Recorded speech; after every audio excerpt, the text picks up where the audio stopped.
بسم اللہ الرحمن الرحیم رمضان کے روزوں کی فضیلت کا بیان۔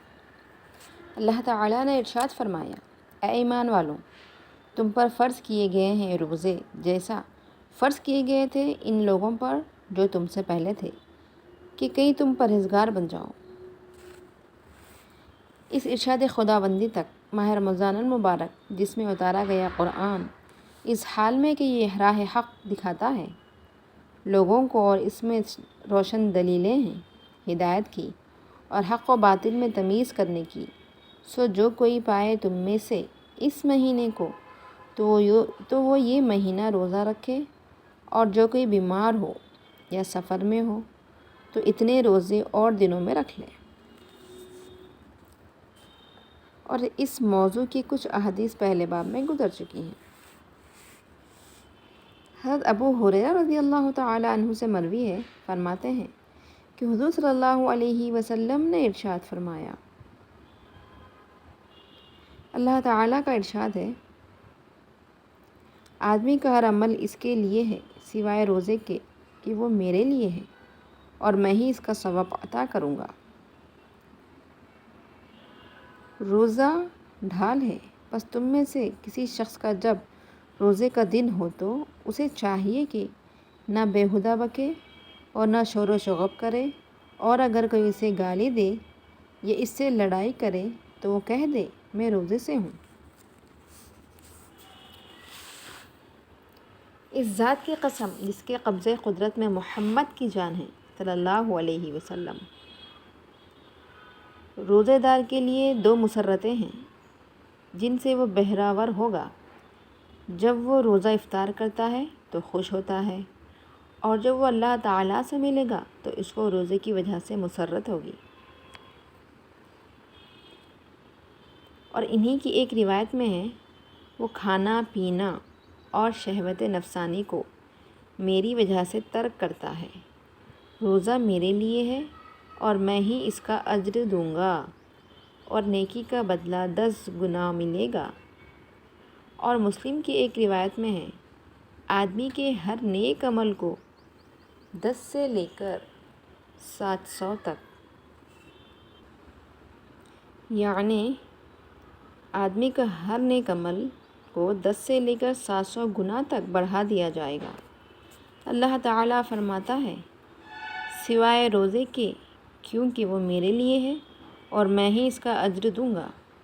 وہ بندہ شہوت اور کھانا میری وجہ سے چھوڑتا ہے۔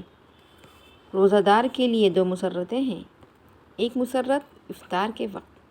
اور ایک مسرت رب تعالیٰ سے ملاقات کے وقت، اور اس کے منہ کی بو اللہ تعالیٰ کے ہاں بوئے مشک سے بھی زیادہ پسندیدہ ہے، یعنی مشک کی خوشبو سے بھی زیادہ روزہ دار کی منہ کی بو اللہ تعالیٰ کو پسند ہے۔ حضرت ابو ہریرہ رضی اللہ تعالی عنہ سے مروی ہے کہ حضور صلی اللہ علیہ وسلم نے فرمایا، جس نے رائے خدا میں جوڑا 2 چیزیں خرچ کیا، اسے جنت کے دروازوں سے ندا آئے گی، اے خدا کے بندے، یہ دروازہ بہتر ہے جو نمازیوں سے ہوگا۔ اس کو باب الصلاۃ سے ندا آئے گی، جو مجاہدین میں سے ہوگا اس کو باب الجہاد سے بلایا جائے گا، جو روزے داروں میں سے ہوگا اسے باب الریان سے بلایا جائے گا، جو صدقہ کرنے والوں میں سے ہوگا اسے باب الصدقہ سے بلایا جائے گا۔ حضرت ابو بکر صدیق رضی اللہ تعالیٰ عنہ نے عرض کیا، یا رسول اللہ، میرے ماں باپ آپ پر قربان، اس کی کسی کو ضرورت تو نہیں کہ اس کو ان تمام